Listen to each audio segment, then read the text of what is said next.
There's a toolbox sitting in a garage in Cedar Hollow, Mississippi, and if you asked the woman who owns it, she'd tell you it's just metal and rust and a busted latch that never closes right. She wouldn't tell you about the man who once opened it with hands that had never done a hard day's labor in his life, hands that learned, right there, in front of her, what it meant to actually work. She wouldn't tell you, at first, that he was worth more money than her entire town combined. She didn't know it either. Not for months. What she knew was this: a stranger walked into her daddy's old garage looking for a job sweeping floors, and by the time the truth came out, she'd already fallen for a lie that turned out to be the truest thing that ever happened to her. How does a woman built on caution let her guard down for a man she thinks has nothing? And what happens when she finds out he has everything? Stay with me. This one's going to sit with you a while. Nia Carter had a rule, and the rule was simple: never let a man see you need him. She'd learned it the hard way, twice, and twice was enough for a lifetime. At 28, she ran Carter's garage on the edge of town, the same garage her daddy built with his own two hands before a heart attack took him in his sleep 3 years back. She lived in the small house behind it, alone except for a dog named Biscuit and a habit of talking to her father's old level like he could still hear her. Money wasn't easy. It never had been. But there was a particular kind of pride in the way she kept her books balanced to the penny, in the way she never let a customer leave without exact change, in the way her coveralls were patched instead of replaced because replacing things cost money she didn't waste. Her first heartbreak had a name, Darnell, and he'd left when the garage started struggling, when love apparently required a healthier bank account than the one she offered. Her second, Marcus Webb, had been worse in a quieter way. He'd stayed 2 years, eaten her cooking, slept in her bed, and all the while he'd been running up debt in her name behind her back, siphoning what little she had until she woke up one morning to collection notices she'd never seen coming. He hadn't hit her. He hadn't yelled. He'd just taken, slow and patient, like a man mining a hillside for whatever it had left to give. When she finally understood what he'd done, she didn't cry in front of him. She packed his things while he was at work and set them on the porch, and when he came home, she was sitting on the steps with her daddy's shotgun across her knees, not pointed at anything, just present. He left without a word. She never told anyone how long it took her to pay off what he'd stolen. So by the time this story starts, Nia had built herself a life with walls instead of windows. She told herself she liked it that way, quiet, predictable, hers. She told herself she didn't need anybody looking at her with soft eyes, because soft eyes had a way of turning hard the second money got involved. What she didn't tell herself, not even in the dark, was how tired she was of eating dinner alone at a table built for 4. How the garage, for all its noise and grease and customers, could feel like the loneliest place on earth by 6 o'clock, when the bay doors rolled down and it was just her and Biscuit and the silence. She kept busy on purpose. Sundays she spent at her mother's church, singing loud enough to drown out her own thoughts, and Mondays she spent redoing inventory nobody asked her to touch, because an empty evening felt like an invitation for old memories to come sit at her table uninvited. She wasn't poor, not by Cedar Hollow standards. The garage kept the lights on and food in the fridge, but every dollar had a job before it ever hit her hand, and she'd long since stopped dreaming past next month's parts order. Women at church liked to ask when she'd find a good man and settle down, and she'd smile the practiced smile she kept for exactly that question, the one that didn't reach her eyes, and change the subject to the weather or the price of brake pads. Nobody pushed twice. Something in her face told them not to. Elias Whitfield III had never swept a floor in his life, and that was exactly the problem. He was 31 years old, heir to Whitfield Timber and Logistics, a company his grandfather built from nothing and his father had turned into something that touched half the freight moving through the South. Elias had grown up in rooms with high ceilings and low voices, the kind of wealth so total it didn't need to announce itself. And he hated it, not the comfort, if he was honest with himself, but the way people looked at him once they knew. The calculation that crossed their faces. The way conversations changed shape around money, curling toward it like moths toward a porch light, until he couldn't tell anymore who wanted him and who wanted what he represented. His mother had died when he was 19, and his father, a good man buried under the weight of a company that never stopped demanding, had raised him mostly by example: work hard, keep your word, don't ever let a handshake mean less than a contract. Those were the things Elias carried, quiet as pocket change, long after the money itself had started to feel like a costume he couldn't take off. He'd tried dating within his circle. He'd been engaged once, briefly, to a woman named Sabrina who cried real tears when she found out the prenup existed, though he never figured out if the tears were about him or the number. After that, something in him went looking for proof, not of love exactly, but of whether a person could ever want him without wanting what came attached to him. So he did something his father called reckless and his board called a liability. He disappeared. 3 months, he told them. A sabbatical. He took a duffel bag, an old truck he bought in cash under a name that wasn't quite a lie, Eli Turner, his middle name and his mother's maiden name stitched together, and he drove until Mississippi swallowed the highway whole. He landed in Cedar Hollow with calloused-looking hands he'd have to earn the calluses for, and a story about being between jobs, which was true in the strangest possible way. He wasn't chasing adventure. He was chasing an answer to a question that had been eating at him for years. Who am I when nobody knows what I'm worth? Everywhere he went in that town, he watched himself the way a man watches ice he's not sure will hold, careful, quiet, never taking up more space than he'd earned that day.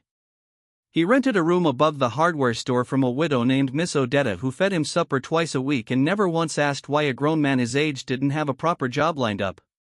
He paid his rent on the first of every month, in cash, exact to the dollar, and he fixed her porch light without being asked the second week he was there, the same quiet way he did everything, no announcement, no expectation of thanks. He learned early to keep his voice low in public, his opinions to himself in rooms full of strangers, his eyes down when a conversation drifted toward money he had no business discussing. Back home, people had spent his whole life either flattering him or resenting him, and he'd never once been sure which was worse. Here, nobody looked at him twice, and he found, to his own surprise, that being invisible felt less like loneliness and more like relief. The garage bay was hot enough to make a man's shirt stick to his back, and that's where Nia first saw him, standing in the open doorway with the sun behind him so she couldn't make out his face, just the shape of someone who didn't belong. "You lost?" she asked, not unkindly, wiping her hands on a rag that used to be blue. He said he wasn't, said he'd heard she might need help around the place, said he didn't need much pay, just work and maybe a place to park his truck at night. She laughed at that, actually laughed, short and surprised, because nobody asked for a job like that anymore, like the work itself was the point. She told him she couldn't pay him what he was worth. He said, with a small, private kind of smile she'd remember later and understand completely differently, "You'd be surprised what I think I'm worth." She hired him on a trial basis, mostly because old man Petrie's transmission wasn't going to fix itself and her back had been aching for a week. He started that afternoon, and within an hour she noticed he didn't know how to hold a wrench right, but he watched her hands like a man memorizing something sacred, and he didn't complain once. The connection built the way real things do, slow, and mostly in silence. He learned fast, faster than made sense for a man who claimed he'd never worked with his hands, though she chalked it up to determination instead of the truth, which was that Elias had simply never let himself fail at anything he set his mind to. They fell into a rhythm, coffee at 6, radio low in the background, her calling out tool names and him fetching them until he didn't need to be told anymore. She caught herself laughing more than she had in years, at his terrible jokes, at the way he hummed off-key while he worked, at the small, steady kindness he showed old customers who couldn't always pay full price. He never pushed. Never asked about the sadness she carried around like a second shadow. He just showed up, day after day, reliable as sunrise, and something in her, brick by brick, began to loosen. One evening he fixed the porch step that had been loose since her father died, without being asked, without mentioning it after, and she found it the next morning and stood there a long moment just looking at it, feeling something in her chest she didn't have a name for yet. She started leaving him plates of food she pretended were leftovers. He started leaving her radio tuned to the station she liked before he left each night. Neither of them called it what it was. Both of them knew. There was a Saturday when the garage sat empty of customers and they spent the whole afternoon just talking, him sitting on an overturned bucket, her perched on the tailgate of somebody's truck waiting on a part. She told him about her daddy, about the sound of his laugh, about the way he used to say a garage was just a church for people who believed in second chances. Eli listened like her words were something rational and precious, and when he talked about his own father, he kept the details sanded down and vague. "A businessman," he said, "always working, hard to please but harder to disappoint on purpose." She didn't press. She'd learned the hard way that everybody carried something they weren't ready to hand over yet, and she figured his turn would come when it came. What she noticed instead was how he remembered things, that she took her coffee black, that Thursdays were hard because that was the day her father died, that Biscuit liked his ears scratched a particular way. Small things. The kind of things a person only remembers if they're actually paying attention. Before we go further, I want to ask you something, because I think about this a lot. If you found out someone you loved had been hiding something huge about themselves, even if their heart toward you was real the whole time, could you forgive the hiding? Drop your answer in the comments. I read every single one, and honestly, some of y'all's stories have wrecked me in the best way. It started small, the way doubt always does. A phone call Eli stepped outside to take, his voice dropping into a register she'd never heard, clipped and commanding in a way that didn't match the man who fumbled with her daddy's ratchet set. A truck that pulled up one afternoon, sleek and black and wrong for their dirt road, idling at the end of the driveway for 10 full minutes before turning around. She told herself it was nothing. But nothing had a way of turning into something in her experience, and Marcus Webb had taught her that the quiet men were the ones who buried things deepest. She started noticing what he didn't say, where exactly he'd come from, why a man his age had no family to speak of, why his hands, for all their new calluses, still moved like someone unused to being told no. She began watching him the way she watched a customer she suspected of lying about what was really wrong with their engine, patient, quiet, waiting for the story to crack. Nia decided she needed to know, once and for all, what kind of man she was letting into the small, guarded rooms of her life. So she built a test, the way her father used to test a repair before he trusted it on the road, put weight on it and see if it holds. She told Eli that old man Petrie, the man whose transmission he'd first learned on, had passed and left no family, no money for a funeral, nothing but an unpaid balance at the garage and a house full of debt. It wasn't entirely true Petrie was alive and cranky as ever, but Nia needed to see what a man did when there was nothing in it for him, when the ledger only ran one direction. She watched from the office window as Eli sat with the story a long moment, his jaw working, and then he did something she didn't expect. He didn't ask questions. He didn't offer a check, which would have told her everything and nothing at once. He rolled up his sleeves and said he was going to finish Petrie's old truck himself, free of charge, get it running so whoever inherited it would have one less burden. He worked past dark that night, under a single bare bulb, humming that same off-key tune, sweat soaking through his shirt, and when she brought him water around 10, he thanked her like she'd handed him something precious instead of something obvious. He talked, unprompted, about his own father, vague on details, but honest about the ache of losing someone who taught you everything and then wasn't there to see what you built with it. He didn't know she was testing him. He was simply being who he'd been the whole time. And the level, her father's old wooden level, the one she kept on a nail by the workbench, the one nobody else was allowed to touch, he picked it up without asking, checked his work, set it back exactly where it belonged, careful, like he understood it meant something. She stood in the doorway and felt the ground under her suspicion crack a little, though she wasn't ready yet to call it trust. The fake conflict came from the truck she'd seen, the black one that idled at the end of the driveway. It came back, and this time a woman got out of it, polished and precise, calling Eli by a name Nia had never heard, Elias. Nia watched from 30 feet away as the woman said something sharp about the board in the quarter and a name, Whitfield, that meant nothing to Nia then but would mean everything soon. Eli's face went tight and careful, the exact expression of a man caught between two lives. He didn't introduce Nia. He didn't even glance her way. He walked the woman back to her car, spoke low and fast, and sent her off without a single word of explanation offered afterward. Nia didn't confront him. That wasn't her way. She went quiet instead, the particular silence she'd perfected with Darnell and perfected further with Marcus, a silence that said nothing while saying everything. She stopped leaving plates of food. She stopped humming along with the radio. For 3 days she gave him exactly what the job required and nothing more, and Eli, watching her retreat behind walls he hadn't known were still under construction, didn't know how to ask what he'd done wrong without unraveling the whole careful lie he'd built to protect something he was only now realizing he might lose. The truth found her on a Thursday, in the form of an old newspaper Petrie left on the counter, folded to a business page nobody in Cedar Hollow usually bothered reading. There was a photograph Elias Whitfield III, in a suit that cost more than her truck, standing beside his father at some groundbreaking ceremony 2 years back, the family name spelled out in a caption she read 3 times before it landed. Her hands went still on the counter. Her breathing did something strange and shallow. She thought of every callus she'd watched form on his palms, every hour he'd spent under that bare bulb for a stranger who didn't need saving, every time he'd fixed something and asked for nothing, and she understood, all at once and too late, that she'd built a wall against exactly the wrong kind of man. The billionaire hadn't been performing poverty to trick her. He'd been starving for something real, and she'd almost let her fear cost her the first honest thing anyone had offered her in years. She found him that evening sitting on the porch step he'd fixed, elbows on his knees, staring at nothing. She sat down beside him without asking permission, close enough that their shoulders nearly touched, and for a long moment neither of them said anything at all. "I know," she finally said, and he didn't ask what. He just exhaled, slow, like a held breath finally let go. "I wanted, just once," he said, "to know if somebody could look at me and see me instead of a number. I wasn't trying to hurt you. I didn't even know how much I'd care about hurting you until it was already happening."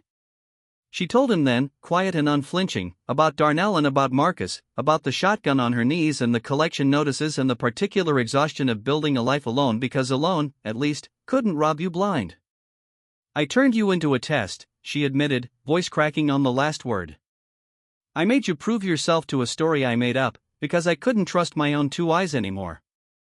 He reached over and took her hand, calluses rough against her palm, real ones, earned ones. "I'd have passed 100 tests," he said, "if it meant I got to keep sitting on this step with you." It wasn't a clean resolution. There was more to say, more to forgive, but something between them had cracked open honest for the first time, and honest, it turned out, was enough to build on. Her mother came around 2 weeks later, sharp-eyed and unimpressed, sitting across from Eli at Nia's kitchen table with her arms crossed like a woman inspecting a used car. "So you're the rich one," she said, no preamble, and Eli didn't flinch. "I'm the one who's in love with your daughter," he said, "the money's just something that happened to be true at the same time." Nia's mother asked him plain, hard questions about his intentions, about whether Cedar Hollow would ever be enough for a man who could buy the whole county, about what he'd do the day the newness wore off and real life set back in. He answered everyone without polish, without the practiced charm she half expected from a man raised the way he'd been raised. He talked about the level on the nail by the workbench, about Petrie's truck, about a version of himself he liked better than the one he'd left behind in a boardroom somewhere. When he left that evening, Nia's mother watched the door a long moment and said only, "He didn't perform for me." That boy just told the truth and let it land where it landed. Coming from her, it was as close to a blessing as anyone was going to get. Nia told him everything then, the real shape of the test, Petrie very much alive and probably cackling about it somewhere, the whole engineered story she'd built to see if his goodness would survive an audience of no one. She braced for anger. Instead, something in his face softened into something like wonder. "You didn't test me because you doubted me," he said slowly, working it out loud. "You tested me because you were finally letting yourself hope I was real." He picked the level up off the nail where it hung and turned it over once in his hands. "This is the only thing that's never lied to either of us," he said. "It just tells you what's true. Level or not." She realized, watching him, that he understood exactly what she'd needed and never once made her feel small for needing it. They spent the next months restoring Petrie's old truck for real, properly, the two of them under the same bare bulb most evenings after the garage closed. It became less about the truck and more about the rhythm of it, him passing her tools before she asked, her teaching him to read an engine like a story instead of a puzzle, both of them slower to leave the garage each night than they had any real reason to be. Biscuit slept in the truck bed through half of it. Petrie stopped by more than necessary, pretending to supervise, mostly just glad for the company. Rust came off in sheets. New parts went in patient and unhurried. Somewhere in the sanding and the waiting and the small triumphant sounds of an engine finally turning over clean, Nia felt the last of her walls come down, not all at once, but board by board, the way anything worth trusting gets built. It happened on an ordinary Tuesday, grease under both their fingernails, the radio playing something neither of them was really listening to. She looked over at him fitting a bolt with more care than the job strictly required, and she said it plain, no ceremony, "I love you, you know." He didn't look up right away, just finished the bolt first, unhurried, and then met her eyes with a steadiness that told her the words hadn't surprised him, only settled something he'd been waiting on. "I love you too," he said. "I think I have since the first day you laughed at my job offer and hired me anyway." No music swelled. No grand gesture followed. Just two people standing in a garage that smelled like motor oil, meaning every word. The proposal came 6 months later, in that same garage bay, Petrie's truck gleaming and finished and parked out front like a witness. Eli didn't do it with a ring box or a rehearsed speech. He walked to the workbench, took the level down off its nail, and held it out to her. "I had it engraved," he said, and she turned it over to find, along the wooden edge, small stamped letters, "Whatever we build it true." "I don't want you to marry a billionaire," he said. "I want you to marry the man who learned to hold a wrench right in this garage, because you taught him. Everything else is just something that happened to be true at the same time." She laughed and cried at once, the way people do when joy finally arrives without a catch attached, and she said yes, standing exactly where she'd first seen him, sun behind him, unable to tell yet who he really was, except now she knew, completely, and it was so much more than she'd ever let herself hope for. Here's what I've come to believe: watching stories like this one, fear makes good sense until it doesn't. It protects us right up until the moment it starts costing us the very things worth protecting in the first place. Nia wasn't wrong to guard her heart, she'd earned every brick in that wall. But love, the real kind, doesn't ask you to tear the wall down blind. It asks you to test it, honestly, and see what still stands when the pressure's on. Somewhere in Mississippi tonight, there's an old wooden level hanging on a nail in a garage, and it still tells the truth every single time somebody picks it up. Maybe that's all any of us are really looking for. Something, or someone, that stays level, no matter the weight we put on it. Now I want to hear from you. Have you ever tested someone you loved to see if they were real, and what did you learn? And do you think Nia was wrong to hide the test, even with good intentions? Tell me in the comments, I read every one. If this story moved you, hit subscribe and share it with somebody who needs a reminder that real love shows up even when nobody's watching. Next week, I'm telling you about a woman who found her late husband's letters, and the secret inside one of them changed everything she thought she knew about her own marriage. You will not want to miss it.